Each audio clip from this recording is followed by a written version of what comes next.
Baik, kita mulai memahami sistem dan lingkungan bisnis. Semua bisa mendengarkan ya? Bisa menjawabkan? Bisa kedengaran? Bisa.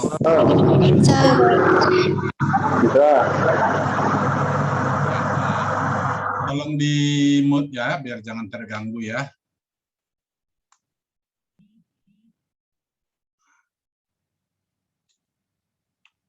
Nah, lingkungan eksternal. Kalau kita berbicara mengenai sistem dan lingkungan bisnis, di sini ada lingkungan eksternalnya dan ada lingkungan internalnya, ya. Lingkungan eksternal terdiri dari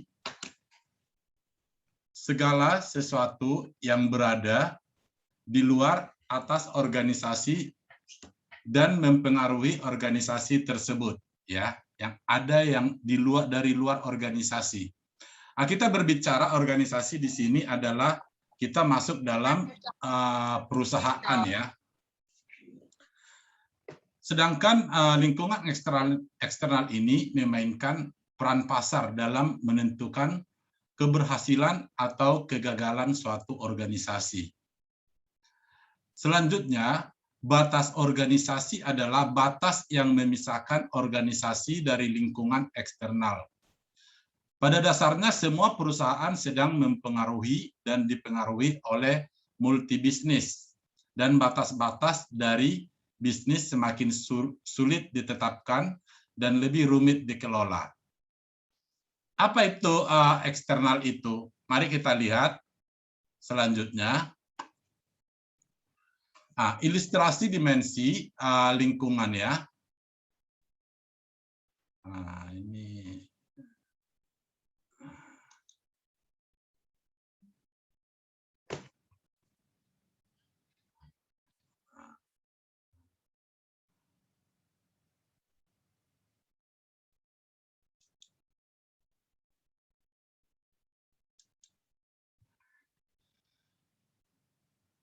ada yang masuk terus, jadi itu jadi terganggu ya. Masuk lagi gitu.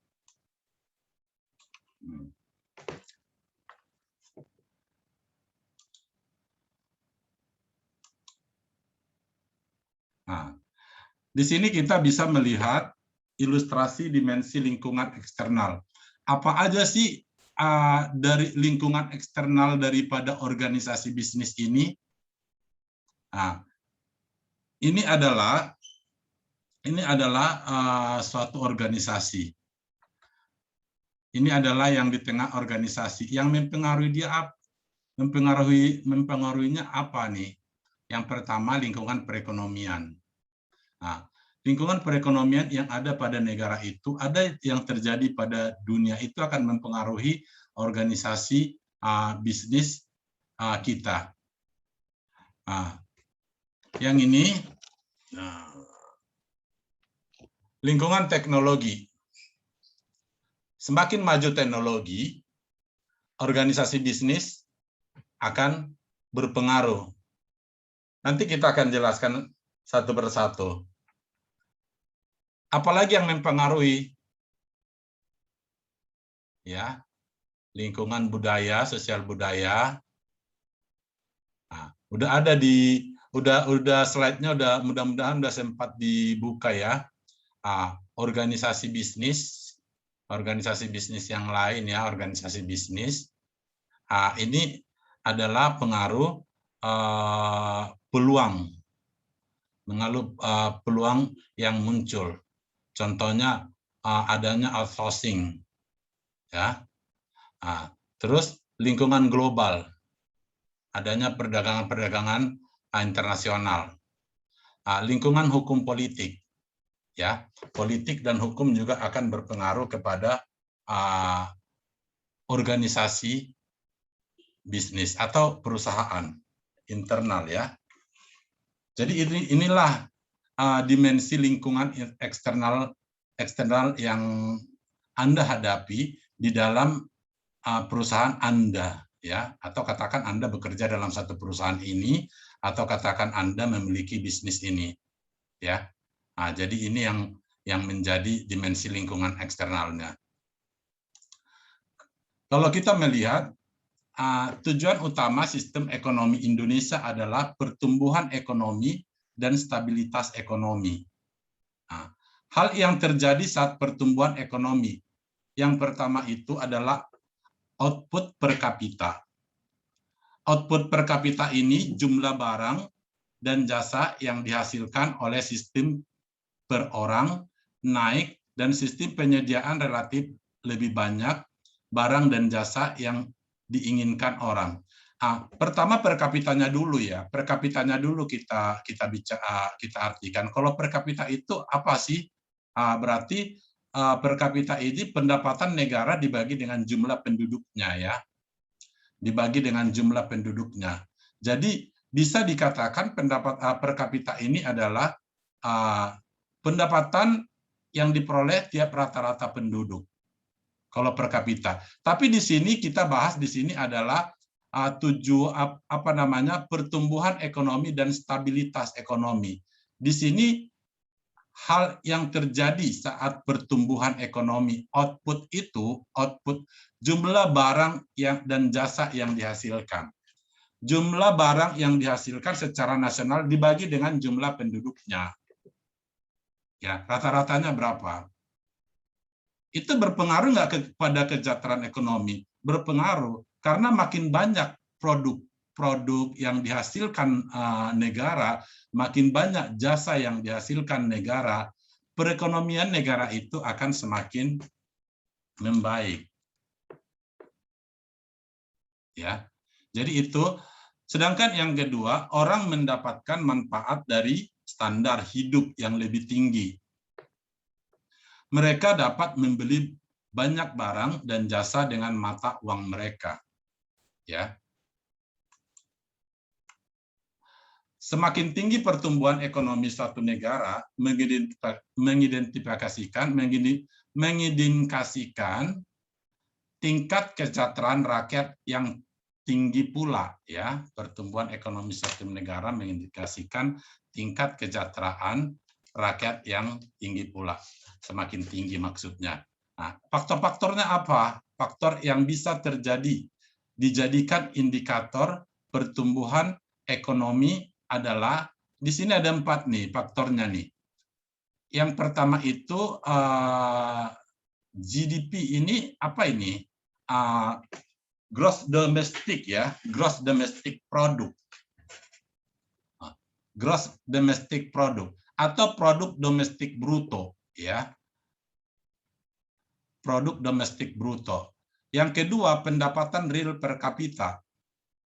Yang ketiga, kesejahteraan penduduk. Yang keempat, tingkat penyerapan tenaga kerja yang pengangguran. Nah, kita lihat penjelasannya.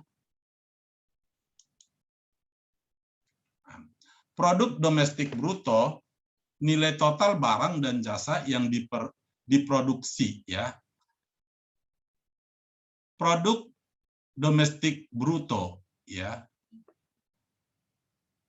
Ini adalah nilai total barang dan jasa yang diproduksi dalam periode tertentu oleh ekonomi nasional atau oleh negara dalam 1 tahun itu. Berapa yang diproduksi, total yang diproduksi Indonesia? Produk, barang ataupun jasa ya. Jadi bukan hanya barang saja, jasa juga yang diproduksi dalam periode tertentu oleh ekonomi nasional dengan seluruh faktor produksi dalam negeri. Itulah yang disebut gross domestic product atau produk domestik ya, domestik tahu ya, nasional ya, bruto. Jika gross domestic product naik, ini produk ya, kalau P ini produk. Gross domestic product naik, jumlah output juga akan naik. Jika jumlah output naik, maka ada pertumbuhan ekonomi. Output itu barang yang masuk dalam suatu negara itu ya, atau yang diproduksi oleh masyarakatnya dalam negara itu. Itu output produk. Perhitungannya, gross domestic product ini dilakukan dengan memperhitungkan perubahan nilai mata uang dan perubahan harga.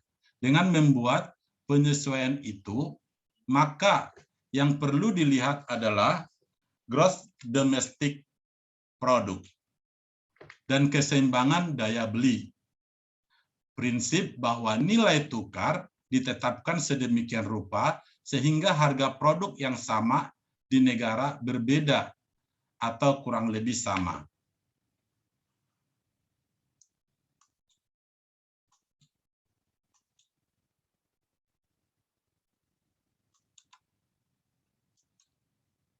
Nah, pendapatan real per kapita. Tadi kan ada pendapatan real per kapita dan ada ada gross domestic product per kapita real. Ini dibagi dua ya. Gross domestic product per kapita ini dibedakan menjadi dua bagian, yaitu GDP per kapita, gross domestic product per kapita real, dan gross domestic product per kapita nominal. Jadi ada dua, kapital real dan kapital nominal, atau harga konstan. Nah, kalau kapital real ini adalah harga konstan, sedangkan nominal ini adalah harga yang sedang berlaku. Ya. Gross domestic product per kapita yang memperhitungkan tingkat perubahan mata uang, kenaikan harga atau inflasi. Ya. Jadi ini dipengaruhi oleh kenaikan mata uang atau inflasi. Apa sih arti dari inflasi itu? Inflasi itu bisa diartikan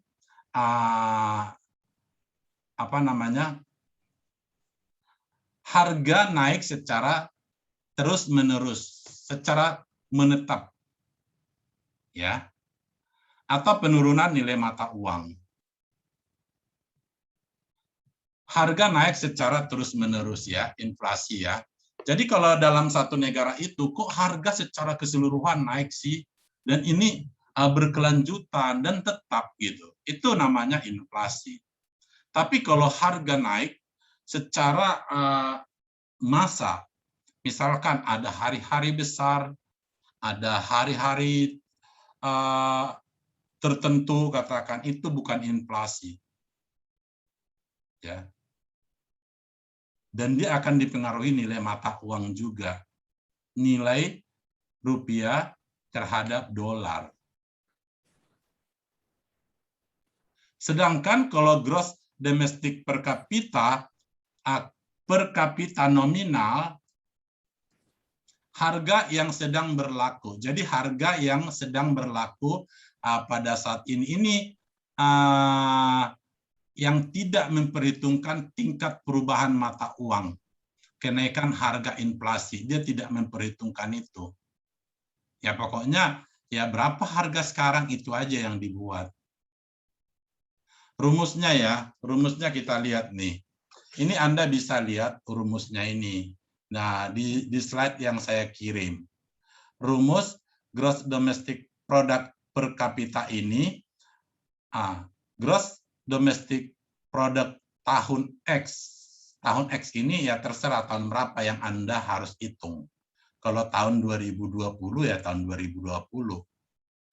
Dibagi jumlah produk tahun X itu juga. Ya. Tahunnya tahun berapa ya ditentukan. Coba kita lihat ya perhitungannya. Contohnya, ini adalah data yang didapat. Misalnya pada tahun 2020, ini data yang didapat dari tahun 2020 ya. Jumlah penduduk Indonesia 2.500 juta. Ini 2000 ya, bukan 2020, tahun 2000. Kenapa sih tahun 2000? Enggak apa-apa, tahun berapa aja juga enggak masalah. Yang penting kita memahami. Nanti kan kita tahu juga, mau hitung tahun 2020 enggak apa-apa. Jadi nanti juga ada yang bicara, ada yang bertanya atau bicara aja tuh.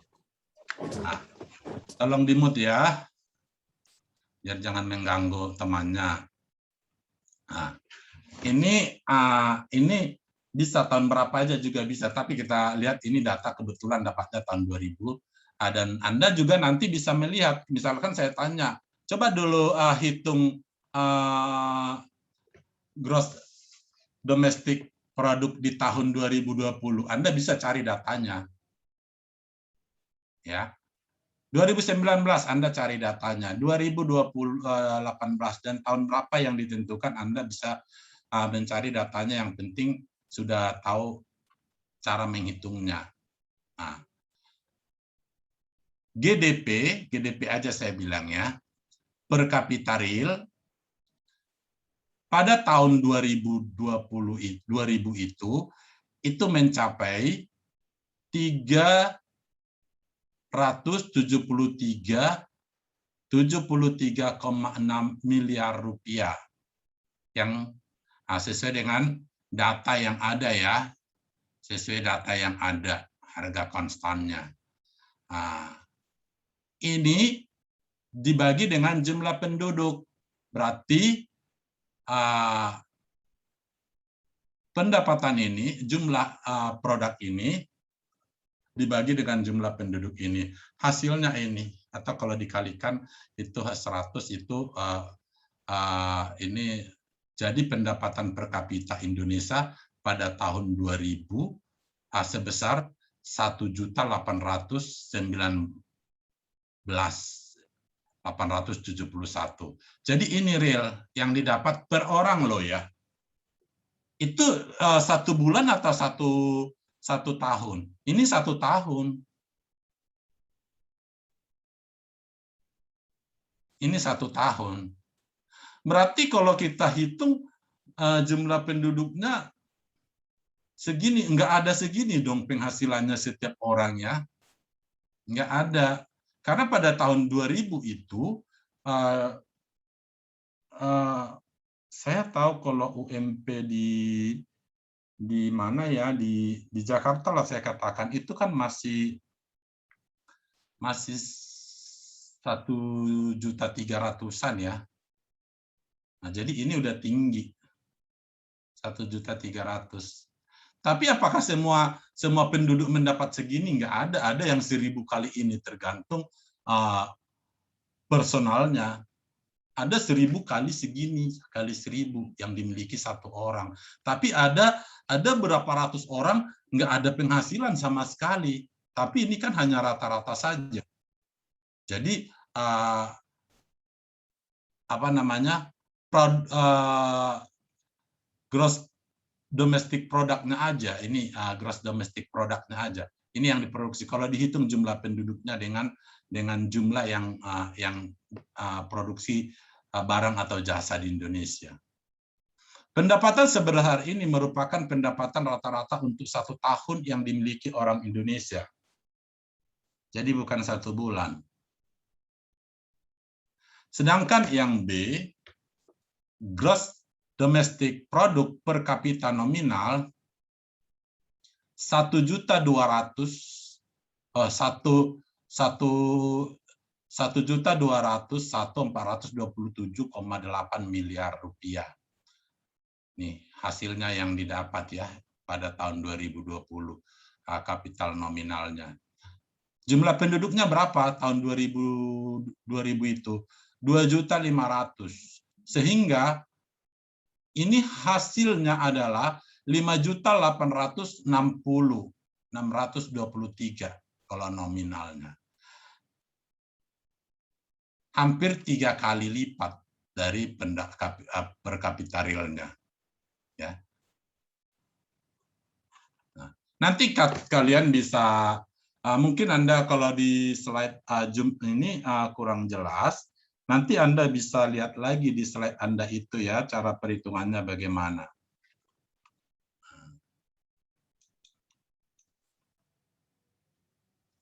Ini adalah rumusnya. R ini bisa Anda lihat di situ nanti. Ya. R tingkat pertumbuhan ekonomi dalam dalam satuan persentase. PDBT ini ada penjelasannya di sini, ya. Itu rumusnya. Karena waktunya agak terbatas nih. Nah, kita lihat contoh kasus. Diketahui data produk domestik bruto, ya, selama 5 tahun terakhir seperti diketahui pada tahun berikut ini. Ini kan tahun 2013 sampai tahun 2017. Berarti nanti bisa saya tanya kalian nanti menghitung produk domestik bruto Indonesia di tahun 2018 sampai 2020. Ini datanya data tahun 2013. 2013 itu ini dalam miliar ya, dalam miliaran. 2013 8M 262.000. 2014 8M 692.500. 2015 9M 177.300. 2016 9M 643.200. 2017 10M 729.500. Tingkatannya ini coba Anda lihat ini. Yang terendah 2013, 2014 atau 2000 berapa nih? Nah, ini ada yang makin naik nih, kita lihat. Ya, makin naik. 8262, 86 92, 9117, 96. Oh, dia turun. 2015 dia udah sempat naik. 2015. Oh, ini naik juga, naik. Terus sampai 2017 dia naik. Bagaimana menghitungnya? Jadi kita kan ingin tahu persentase daripada setiap tahun itu. Setiap tahun itu berapa persen sih kenaikan pertumbuhan ekonomi di Indonesia? Dari mana kita menghitungnya? Nah, lihat tahun 2014. Kenapa di sini ada 2013? Karena kalau kita ingin menghitung 2014, harus kita lihat tahun yang lalu. Ya. Di 2014 itu, pendapatan per kapitanya adalah 86.92.500. Dikurang tahun sebelumnya. Nih. Tahun sekarang dikurang tahun sebelumnya. Tahun 2014 dikurang tahun 2013. Berarti setahun sebelumnya yang dihitung ya.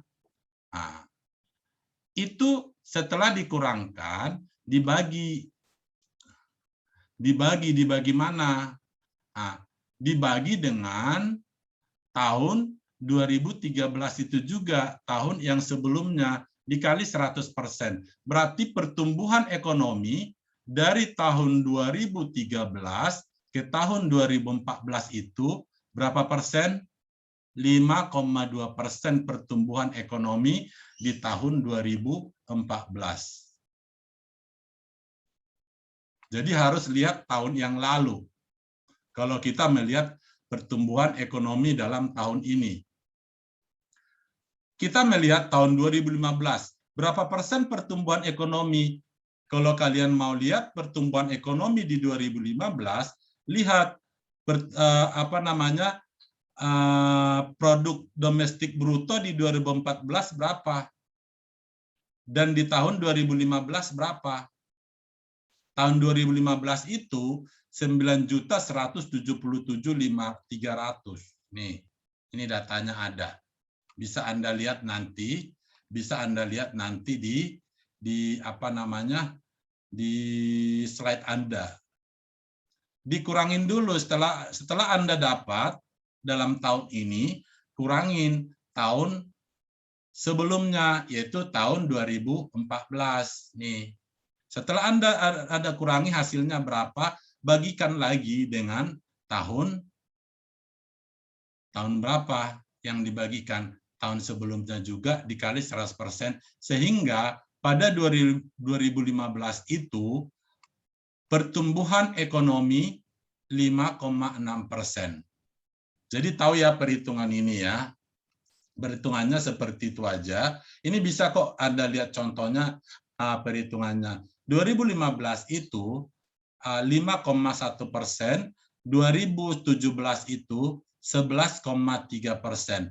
Berarti pada tahun 2014 kenaikan 5,2%, 2015 kenaikan 5,6%, 2016 kenaikan 5,1%. Jadi ada penurunan dari 2015 ya. Ada penurunan 2015 ya.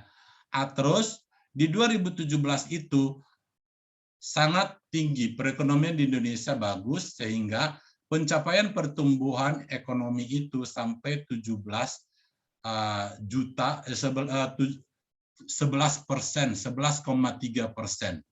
Jadi kalau kita lihat rata-rata dari tahun 2014 sampai tahun 2017, rata-rata pertumbuhan ekonomi di Indonesia itu 6,8%. Rata-ratakannya tahu ya, dijumlah dulu 2014, 2015 ya dibagi 4 lagi, nanti berapa itu menjadi rata-ratanya. Oke.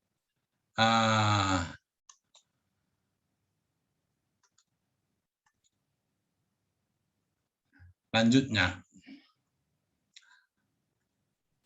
Perhitungan gross domestic product dilakukan dengan memperhitungkan perubahan nilai mata uang dan perubahan harga. Dengan membuat penyesuaian itu, maka yang perlu dilihat adalah gross domestic product dan keseimbangan daya beli. Prinsip bahwa nilai tukar tetap di sedemikian rupa sehingga harga produk yang sama di negara berbeda kurang lebih sama. Hal yang dapat menghambat pertumbuhan yaitu neraca perdagangan dan hutang nasional. Perlu Anda ketahui, apa sih yang menghambat pertumbuhan ekonomi itu? Ya, neraca perdagangan dan hutang nasional. Hutang nasional itu apa? Hutang negara. Negara punya hutang, punya. Datanya juga bisa Anda googling juga. Hutang Indonesia pada tahun ini berapa? Boleh nggak negara punya hutang? Boleh. Neraca perdagangannya seperti apa? Kenapa menjadi penghambat? Kalau neraca perdagangan itu positif, baik. Ya, baik. Tapi bagaimana bila positif itu, ekspor suatu negara itu lebih besar daripada impornya? Bagaimana kita supaya ekspornya lebih besar daripada impornya? Tingkatkan penggunaan produk dalam negeri. Kurangi penggunaan produk luar negeri. Ya. Atau segala sesuatu bahan baku, kurangin bahan baku yang menggunakan bahan-bahan dari luar negeri. Gunakan bahan-bahan yang ada dalam negeri. Sebenarnya produk dalam negeri itu juga sangat bagus. Ya. Cuma Indonesia mempunyai budaya, karakternya itu dia akan lebih senang kalau dia menggunakan produk dalam luar negeri. Dia lebih bergengsi, walaupun yang murah-murah, walaupun kualitasnya tidak bagus.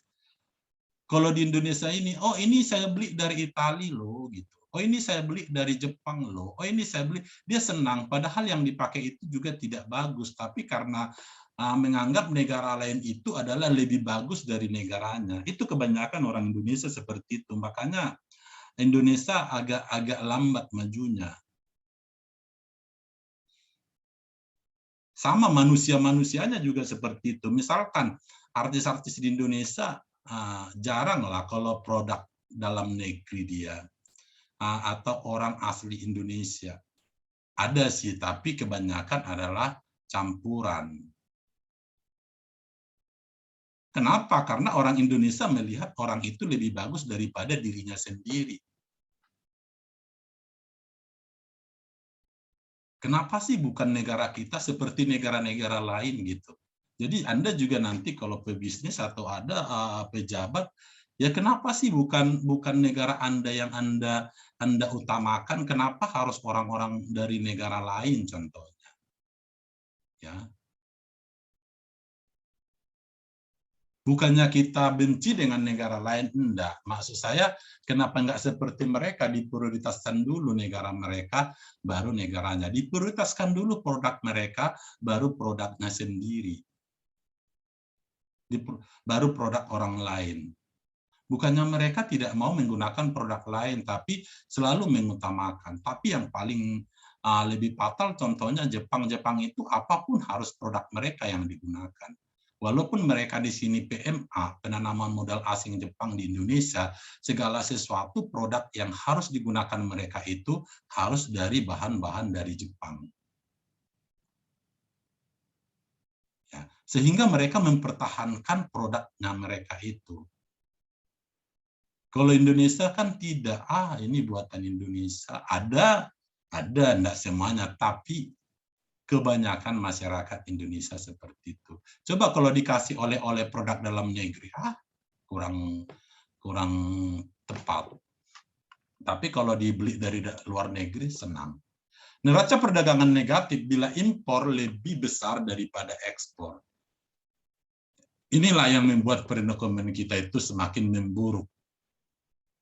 Impornya itu semakin tinggi, sedangkan ekspornya itu sedikit. Bisa nggak dilihat itu? Bisa.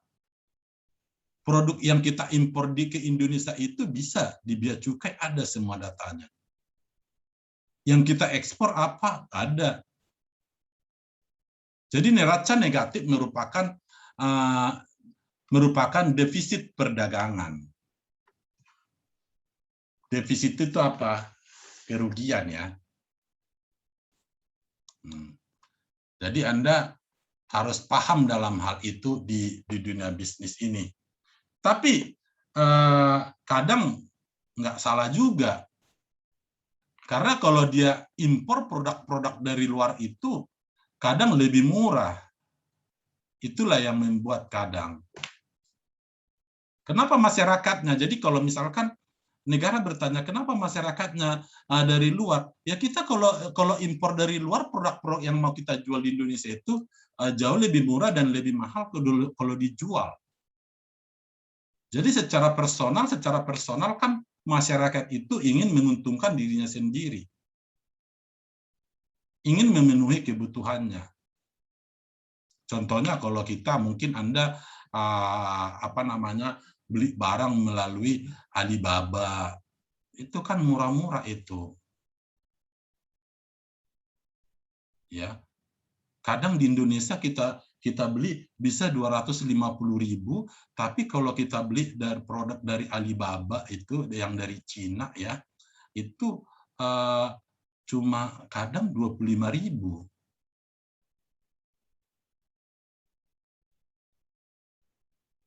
Cuma nggak salah. Tapi itu yang harus kita benahi. Kalau untuk sekarang ini memang masih masyarakat kita masih rata-rata ekonomi menengah ke bawah, jadi masih fokus bagaimana saya memenuhi kebutuhan diri saya. Ya. Neraca perdagangan per hutang nasional. Neraca perdagangan adalah nilai ekonomi bagi semua produk yang diekspor sebuah negara dikurangi nilai ekonomi produk yang diimpor. Hutang nasional adalah jumlah uang yang dibayarkan pemerintah kepada krediturnya. Krediturnya negara kita itu siapa ya? Negara-negara lain, di mana kita meminjam uang dari negara lain, itu yang menjadi kreditur kita. Jadi berapa dalam 1 tahun itu yang dibayar orang Indonesia untuk membayar hutangnya, membayar bunga dan hutangnya, itulah yang menjadi hutang nasional. Ya. Jadi ini kesejahteraan produk ya. Indikator kesejahteraan produk ini memiliki keterkaitan dengan pendapatan nilai real per kapita. Semakin banyak barang dan jasa yang dihasilkan suatu negara tertentu harus ditunjang dengan distribusi yang lancar. Jika distribusi barang dan jasa lancar, maka distribusi pendapatan per kapita di seluruh wilayah negara merata. Hal ini mengindikasikan adanya peningkatan kesejahteraan bagi seluruh masyarakat di negara Indonesia. Anda bisa lihat kesejahteraan produk, ya, statistiknya, ya. PDB tertinggi itu di dunia nomor 1. Ini bisa Luxembourg ini bisa Anda lihat ini. Ini ada penjelasannya sesuai dengan data 2016 ya. 2016. Nanti kalau di nomor 26 itu Asia, itu Indonesia itu ada nih statistiknya di sini pada data 2016. Berapa PDB mereka, berapa produk domestik bruto mereka ya, di situ ada. Dan negara paling rendah di dunia juga Burundi. Ada data statistiknya ya. Nanti Anda lebih jelas baca aja ini ya, supaya Anda kira-kira Indonesia itu di nomor berapa. Negara maju itu seperti apa sih perbedaannya dengan negara-negara yang di Asia atau khususnya Indonesia? Yang paling rendah itu negara apa? Burundi. Kadang juga kita negara-negara itu jarang dengar, tapi datanya secara internasional ada. Ya.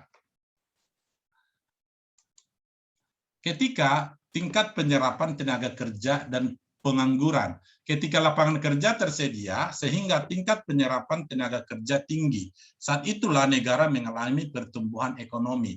Tingkat penyerapan tenaga kerja yang lebih tinggi berpengaruh pada berkurangnya angka pengangguran, artinya produktivitas meningkat. Jadi semakin tinggi gross domestic product itu, berarti orang yang bekerja juga akan semakin besar, bahkan semakin banyak. Nah, makin besar tenaga kerja yang terserap, makin kecilnya, rendahnya angka pengangguran di Indonesia. Makin kecil angka pengangguran di Indonesia, berarti perekonomian negara dinyatakan baik. Tapi kalau kita melihat, kadang begini, gimana Pak, nggak banyak pengangguran? Sekarang ini kan semua teknologi, dikerjakan oleh teknologi. Yang tadinya dikerjakan 100 orang dalam satu perusahaan itu, sekarang dikerjakan oleh 2 orang bisa. Ya benar. Apa contohnya? Contohnya jalan tol. Yang harusnya dikerjakan satu shift itu berapa karyawan, sekarang nggak perlu lagi. Hanya operator aja mungkin ada satu dalam satu tol itu. Dulu mah setiap pintu itu 3 shift. Atau berapa shift lah itu, karena 24 jam. Terus perbankan, kalau kita lihat dulu perbankan sebelum digital sekarang ini, sebelum tahun 2000, karyawan perbankan itu banyak. Kenapa? Karena hanya harus dikerjakan secara manual. Pelayanan untuk customer itu dilayani langsung oleh karyawan. Sekarang kita nggak dilayani karyawan, dilayani apa? Dilayani digital. Misalkan kalian mau print buku, ya kamu ke ATM ada print buku. Kalian mau setor uang, ya kalian setor uang ke ATM. Kalian mau tarik tunai, kalian ke ATM. Nggak perlu ke teller lagi antri-antri. Kalian mau bayar sesuatu, kalian menggunakan handphone Anda pakai m-banking. Bank apa saja, hampir semua bank sekarang sudah ada. Mau bayar sesuatu, mau bayar uang kuliah, mau bayar apa sekarang udah semuanya udah ada digital. Terus bagaimana mengantisipasi ini? Mengantisipasi ini adalah dari diri setiap individu itu harus mengikuti teknologi itu. Untuk apa? Satu, bisa bersaing. Yang kedua, bisa menciptakan lapangan kerja daripada digital itu. Contohnya apa? Digital marketing. Makin banyak nggak pengangguran, walaupun perusahaan sekarang yang tadinya dikerjakan oleh 200 orang jadi bisa dikerjakan 2 orang, makin tinggi nggak pengangguran. Ya kalau secara data kita nggak bisa lihat statistiknya, tapi kalau kita lihat secara kasat mata kita sendiri, pengangguran akan semakin sedikit. Contohnya dengan adanya perdagangan online. Siapa sih sekarang nggak melakukan perdagangan online? Dalam transportasi, adanya Gojek online, ojek online. Itu teknologi semua.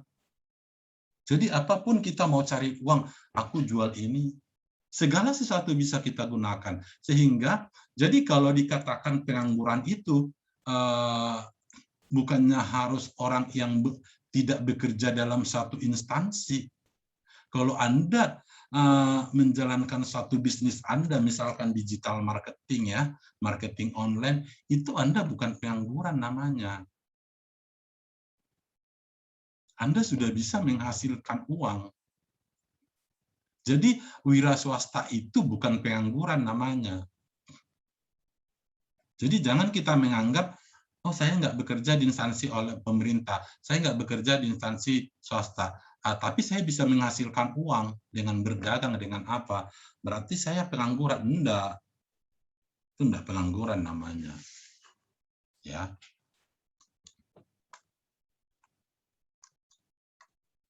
Nah, stabilitas ekonomi. Stabilitas ekonomi berarti bahwa jumlah yang tersedia dalam sistem ekonomi dan jumlah barang serta jasa yang diproduksi dalam sistem tersebut tumbuh kira-kira pada tingkat yang sama. Ancaman utama pada stabilitas ekonomi yaitu inflasi dan pengangguran. Ini kita cuma 17 ya. Kedengaran masih aktif nggak ini? Gimana kedengaran? Boleh? Masih ya. Kita sedikit loh, diusahakan pada masuk ya. Ini cuma 17, tapi enggak apa-apa lah, yang penting aktif semuanya. Nah, inflasi seperti tadi saya katakan, penurunan nilai mata uang terhadap dolar atau kenaikan harga secara terus-menerus dan pengangguran semakin tinggi di Indonesia. Makin tinggi enggak ya? Anda analisa dulu deh, makin tinggi enggak pengangguran. Memang kalau kita melihat sekarang ini kan terutama mulai COVID-19, banyak kan perusahaan-perusahaan yang tutup, banyak perusahaan-perusahaan yang mengurangi karyawannya, ya. Kalau kita melihat itu, berarti angka pengangguran di Indonesia sangat tinggi. Tapi ada sesuatu hal yang positifnya dengan adanya teknologi sekarang ini, dengan adanya digital ini, semuanya bisa menghasilkan uang. Jadi enggak semata-mata lagi kalau zaman tidak ada digital, orang menganggur itu langsung tidak ada penghasilan. Kalau sekarang semua bisa dijadikan suatu penghasilan. Walaupun tingkatannya berbeda-beda ya. Tapi kalau misalkan juga kita bekerja dalam satu perusahaan, kita digaji 4 juta, contohnya.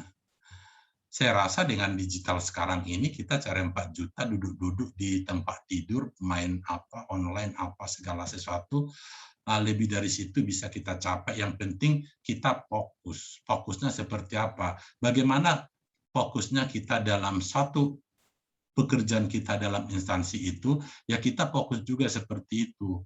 Namun yang menjadi permasalahannya, kalau kita dalam perusahaan orang lain, kita bisa fokus bekerja 8 jam, bahkan sampai 10 jam per hari, kita harus berangkat jam 6 untuk masuk jam 8, kita pulang jam 5 sampai ke rumah jam 7 malam, itu kita bisa lakukan tiap hari untuk bekerja di perusahaan orang loh. Tapi kenapa kalau dalam bisnis pribadi kita tidak mau melakukan itu? Nggak usahlah sampai seperti itu. Ya kita lakukan 50%. Saya rasa pasti akan ada hasilnya. Pasti akan ada hasilnya. Nah, ini kan yang permasalahannya, kita lakukan 1 jam. Oh, nggak ada hasilnya besok. Kita lakukan lagi setengah jam. Oh, nggak ada hasilnya besok. Kita hasilkan lagi besoknya 3 hari tidak ada, dengan waktu sejam, atau seminggu Anda lakukan, tidak ada hasilnya, Anda langsung down. Kenapa tidak bisa berjuang? Anda juga bisa kok bekerja di perusahaan orang lain itu, di perusahaan instansi swasta, Anda bisa jadi marketing di situ. Dan Anda kadang disuruh 3 bulan untuk bekerja. 3 bulan masa probation, percobaan, digaji kecil sekali. Tapi Anda bisa berjuang tiap hari dalam 1 bulan itu, bulan kedua, sampai Anda bisa mencapai. Supaya untuk diperpanjang ke bulan keempatnya. Itu bisa Anda lakukan. Itu bisa kita lakukan. Bukan hanya Anda, saya juga begitu. Ya, kita kenapa tidak bisa lakukan seperti 3 jam harus saya kerjakan full untuk bisnis online saya, bisnis apa saya, bisnis ini saya, jasa saya, ini saya lakukan full. Kalau perlu Anda bekerja di perusahaan orang jam 8, ya Anda juga sampai jam 5 Anda juga lakukan seperti itu. Pasti ada hasilnya kok. Jadi jangan ada, terutama mungkin mahasiswa sekarang ini kan banyak dulu bekerja, sekarang nggak bekerja lagi. Contohnya dulu bekerja di Swalayan, di Giant yang begitu tutup, di Carrefour, di Transmart, di Matahari, dan mall-mall lain, itu pasti semuanya yang udah tutup, semua udah diputus hubungan karyawannya, ada yang pengurangan, dan kantor-kantor jasa lain semuanya pengurangan. Ya Anda jangan langsung berputus asa dan sampai di situ aja. Anda lakukan yang terbaik.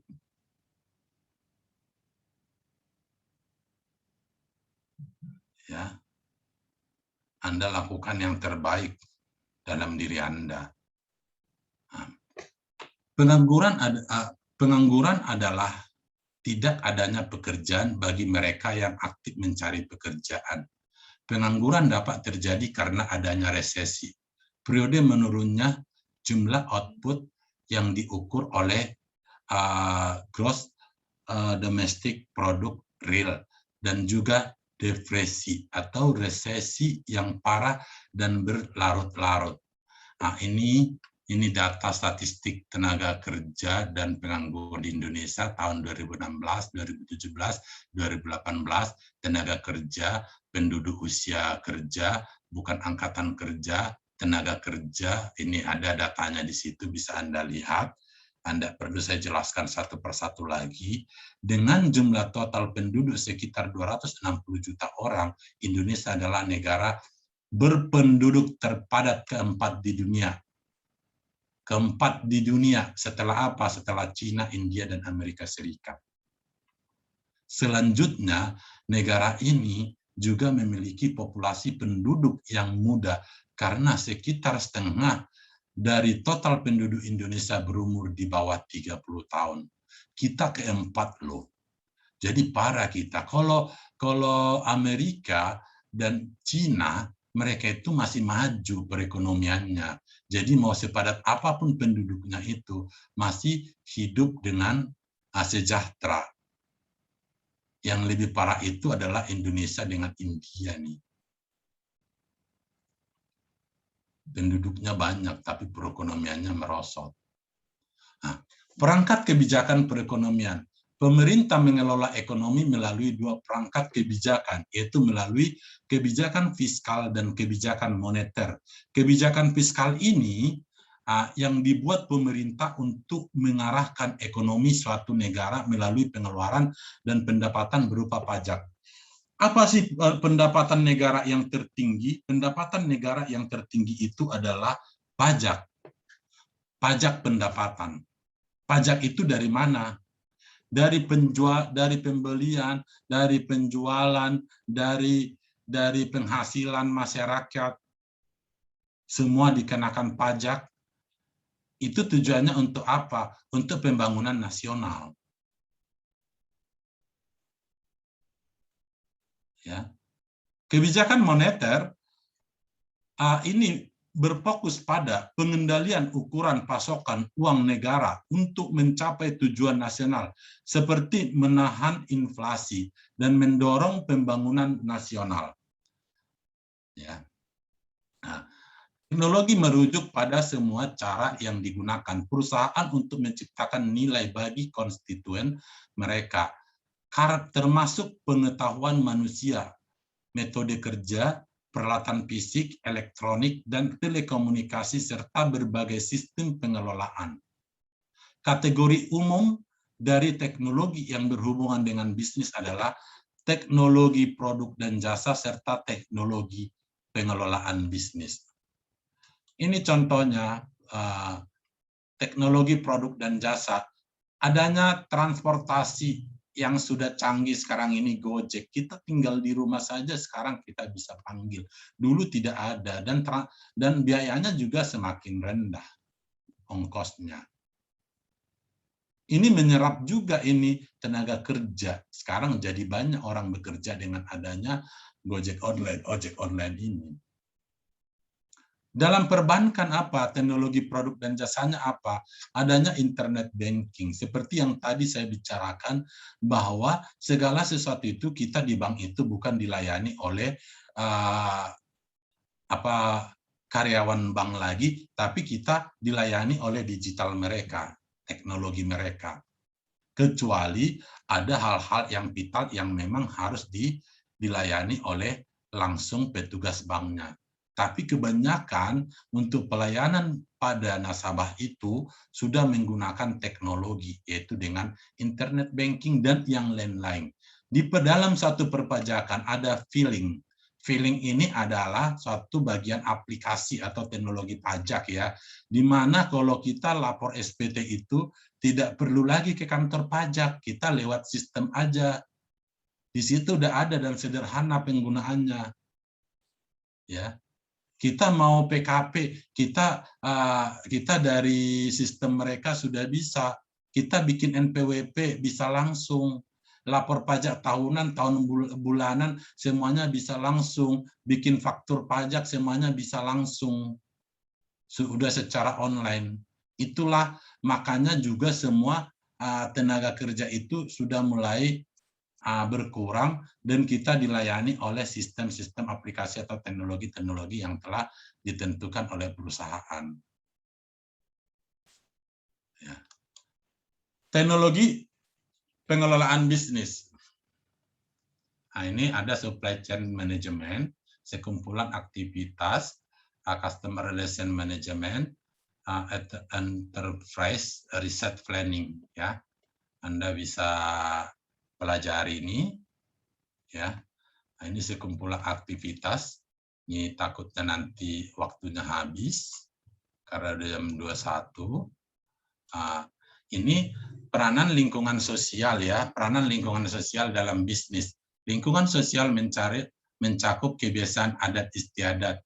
Ini nilai dan karakteristik demografis dari masyarakat di mana sebuah organisasi beroperasi.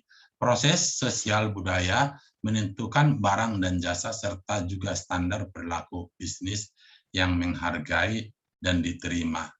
Ini ada masuk lagi nih, udah selesai tapi masuk lagi dia dalam Zoom. Ya. Jadi untuk kepada semua mahasiswa, kalau ada pertanyaan nanti bisa dalam grup, bisa ditanya langsung juga bisa, ya karena kita kan enggak bisa face to face ya, jadi untuk bertanya itu mungkin agak sulit, apalagi kalau menggunakan YouTube dan streaming, tapi tetap Anda pelajari supaya Anda juga punya pengetahuan yang sebenarnya dalam mata kuliah yang telah Anda ambil sekarang ini. Ya. Dan nanti dalam pertemuan keempat akan saya bagikan tugasnya masing-masing, ya. Saya tugas masing-masing dan itu akan harus Anda kerjakan.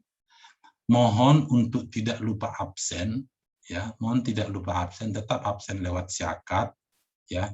Kapanpun, dimanapun, jangan sampai lupa. Karena itu kan nanti pengaruh untuk nilai Anda. Kalau dalam perguruan tinggi itu absen itu pengaruh loh. Jadi jangan karena Anda tidak tidak dikontrol, Anda seenaknya saja, tidak bisa, nanti akan terlihat di sistem, ya.